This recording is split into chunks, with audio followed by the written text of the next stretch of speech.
Boom, boom, boom, boom. Doom, boom, boom, boom. Doom, ba, doom, boom, boom, boom, boom, boom, boom, boom, boom, boom, boom, boom. Boom, ba, doom, boom, boom, boom, boom, boom. Each day, approximately 81 million measures of our spirits, 19 million glasses of beer and stout, 4 million bottles of ready-to-drink, and 3 million glasses of wine are consumed daily. And we're thrilled, very thrilled, that soon the rum made here in this facility will be added to that list as well.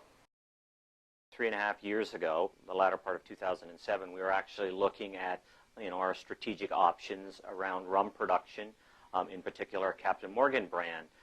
We were looking at various alternatives, when we, from our contract in Puerto Rico, of course renegotiating there, but we also looked at other options such as Guatemala, other countries that could produce the rum for us. And of course, the USVI here, we approached them around the possibility of producing rum on the island. Some individuals who represented Diageo came to my office, and they came because they had been looking at relocating from Puerto Rico to a foreign jurisdiction. And in the process of doing that, they had come across the agreement that the Virgin Islands government had with Crucian Rum. And they thought that that looked interesting to them, and it piqued their interest in pursuing, perhaps moving their manufacturing to the U.S. Virgin Islands. And so they wanted to meet with our governor, and they asked if I could facilitate that meeting. Now, knowing that they were in Puerto Rico, and at the time I was chair of the Subcommittee on Insular Affairs, which had responsibility and oversight for Puerto Rico as well as for the other territories, I made very clear to them that there was no way, even if I weren't in that capacity, that I would be taking business from one territory to another or even facilitating that happening. And they said, no, you're not doing that. A decision has already been made. We have made a decision. We are leaving Puerto Rico. All right, we're back. St. Croix, St. Thomas, St. John, again, Water Island, and I'm here with the Governor of the United States Virgin Islands, John P. DeYoung, and Gregory Francis, the Lieutenant Governor. First of all, let me ask you, when you started this, we're talking about it started all the way up in Congress, and then you were introduced to these folks. What sort of interaction did the two of you have on this? We're talking about the governor and the lieutenant governor when it started. We met with Diageo in St. Thomas. They flew in for the day, and they had flown over from Puerto Rico, and we had a discussion, and they outlined to us that they had a supply relationship with a company, a private company in Puerto Rico, but they were severing that relationship. That relationship was coming to an end. And while they were continuing to see if they could talk to the company, they were looking at their options, and one of the options, they were looking at international markets, primarily in the Caribbean. Right. And they'd heard about the Virgin Islands, they heard about the program, and the delegate made the introduction. When I went into the meeting with them, there was a number of them in the meeting, about 3 or 4 of them, ranging from their attorneys to the individual that was involved in their U.S. production. And they outlined to me exactly what they were looking to do. When the news came out that the Virgin Islands had negotiated an agreement with Diageo, I became interested right away because I saw the possibilities, one, for our people to get jobs, and especially since we have about a 36% of Hispanic on this island, that there was an opening for our Hispanic people to get jobs. Then I saw also the possibilities that there would be new revenue to deal with some of the problems that we have here on the island of St. Croix and in the Virgin Island as a total. This distillery here is very environmentally friendly design. It can produce up to 20 million proof gallons of rum when it's in full capacity. And part of what we had to do was actually mark all the trees and make sure that we did it environmentally friendly. We actually relocated many trees off of the property. But in the construction of the project, we used, depending on direct construction, about 50 firms, 50 different companies. 72% of them were local companies. To date, I think we've been over 300,000 local man hours. So if you look at that and convert that, that's roughly 150 man years worth of local labor that's gone into the construction of the facility. I think that quality, as all companies here in the Virgin Islands, had some significant concern over how business was going to be in lieu of the recession that had impacted the states. But by and far above all of that, Diageo had a significant impact in not only the major part of the project that we were able to supply, but also the day-to-day business activity in the store. The fact that we had a lot of people coming to our store and doing business here that had never been here before had a significant impact on us and our position in the community. My name is Keith O'Neill. I'm the owner of O'Neill's Transport. I'm the second generation owner of this company. My father started the company in 1969, where he made his first delivery with a little pickup truck. And now we're the largest trucking company on the island of St. Croix. We delivered a lot of the construction materials for the construction of the barrel warehouse. I think we delivered maybe about 70% of everything for the barrel warehouse and perhaps between 35 to 40% of everything for the distillery. My company is a good economic barometer because we handle so much of what comes into this island. So I can basically tell from week to week or from month to month if the ships are coming in heavier, if my trucking is up or not, how the economy is doing. And just as an example, before Diageo started, we were discharging maybe an average of maybe 80 or 90 containers off the vessel that we work for Crowley. Now we're averaging, I'd say, between 125 to 130. That might not seem like a big number difference, but economically, the number is huge.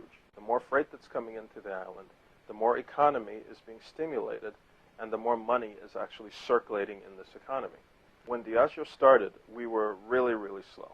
When the recession was just starting to catch up to St. Croix, you didn't see that many tourists around. The economy was stagnant. There was really nothing going on. I think Diageo did a lot to basically stimulate the economy on a short-term basis by basically, employing people, shipping stuff in, bringing their people down here to, stay in hotels and eat in restaurants and things like that. But just the fact that there was a possibility of work, whether it's in the long term or the short term, I think that did a lot to stimulate the economy, and I saw it by the amount of containers that were coming in. My company is J. Benton Construction. I founded in 2006. We're a turnkey general contractor, design builder, and construction management firm. And we've been building here in the Virgin Islands with my father's company before that, back to 1987. Well, we were the design builder for the building construction. We won a competitive contract to design build the building construction for Diageo. Included the barrel warehouses, over 208,000 square feet of barrel warehouse space, plus an above-ground water tank, 250,000-gallon water tank, administration building, and utility building down next to Cruise and Rum. And then we've also picked up the building construction for the main administration building, barrel filling building, and laboratory storage building, maintenance shop on the St. Croix Renaissance Group site. My company, J. Benton Construction, was very fortunate that we didn't really feel the effects of the recession that was felt worldwide, truly based on the fact that we got the Diageo contract when we did. Part of our commitment to the U.S. Virgin Islands that we would maximize local labor as much as we possibly could in the construction of the facility. And we've been absolutely doing that. I think to date, we're over 60% local labor hours, but the talent that we've had on the island and the quality of the work that they've produced has been outstanding. And as you can see, we've put this distillery up in 16 months. So, we've been working hard, and everybody's been working, very, very hard on the project. And I'm very, very proud of everything, all the local. We couldn't have done it without the local companies that were involved and the people here. When Diageo had decided that they were going to relocate to the Virgin Islands and to set up shop here, they approached us and discussed a program that they had in other places where they have facilities, and they were very interested in extending that program to the USVI since they were relocating to St. Croix. We first determined that because of the hospitality industry, that it was very important for us to focus on that. And because they're a distillery, we looked at bartending and also culinary art. They wanted the university to be able to manage and implement the program, and they were responsible for fully funding the program. The Learning for Life program is specifically designed to help these students who have yet to have the opportunity to get behind the bar, to get into the restaurant industry.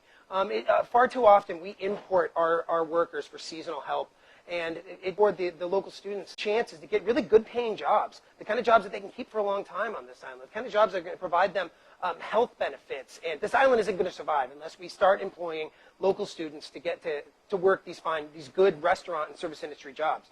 The Learning for Life program is specifically designed here to give them the best possible instruction and goal set to work within the St. Croix market.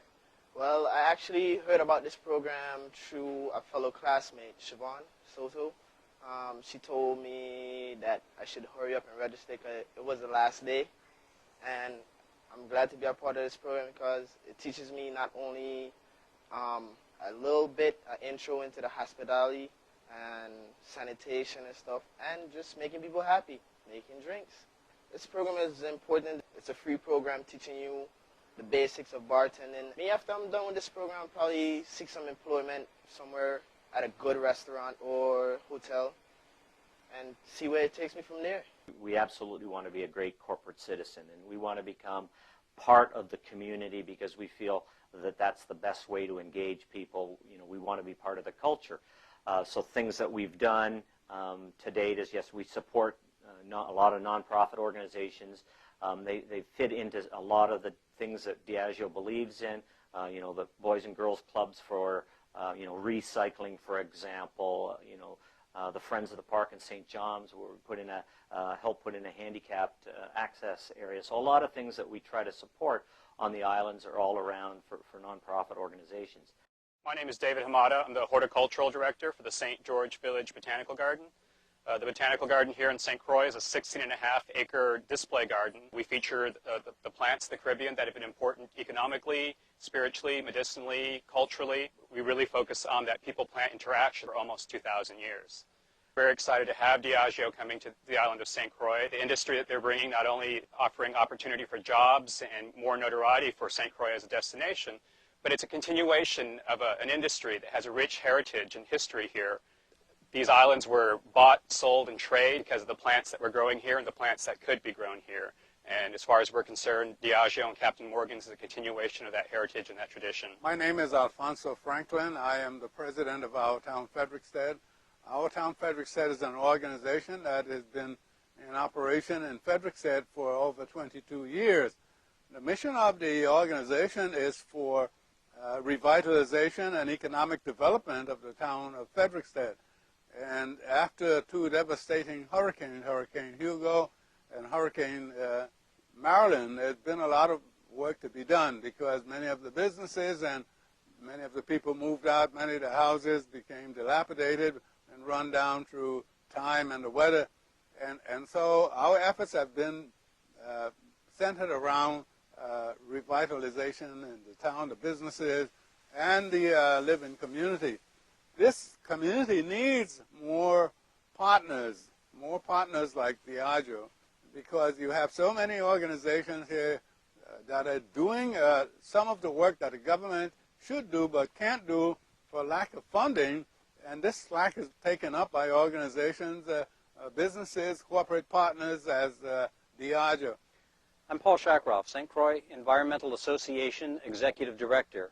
St. Croix Environmental Association provides services to the community of St. Croix, Virgin Islands, in the areas of environmental conservation, environmental education, and advocacy for environmentally sound development in the USVI. Diageo USVI is very important to the USVI in that it provides really a model for development that we would like to see in the VI. The staff and principals of Diageo USVI sat down with C very early in the development process, talked about their project, talked about their plans for development. We spoke with them about the Coastal Zone Management or CZM process, and worked with them and talked with them and spoke with them in terms of how best to develop their project. And the VI, we found them to be very transparent, very open to communication, open to suggestion. and just a joy to work with. Next year we're going to be producing about 12 million proof gallons. So if you extrapolated that out over the 30 years, it's $13.25 a proof gallon, which is roughly $160 million per year. Over 30 years, I think that's $4.8 billion that comes into the Virgin Islands. Eventually, I mean, people will know where Captain Morgan is being produced. I mean, just think of all of the publicity that's happening now, and people know that Captain Morgan is coming here to St. Croix.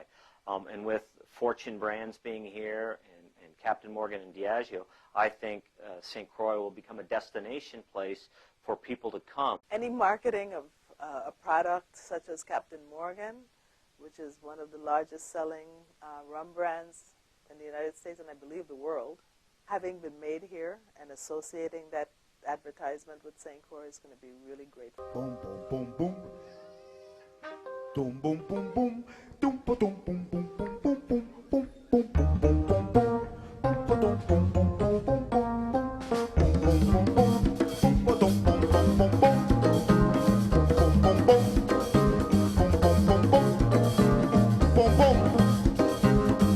Sweet day.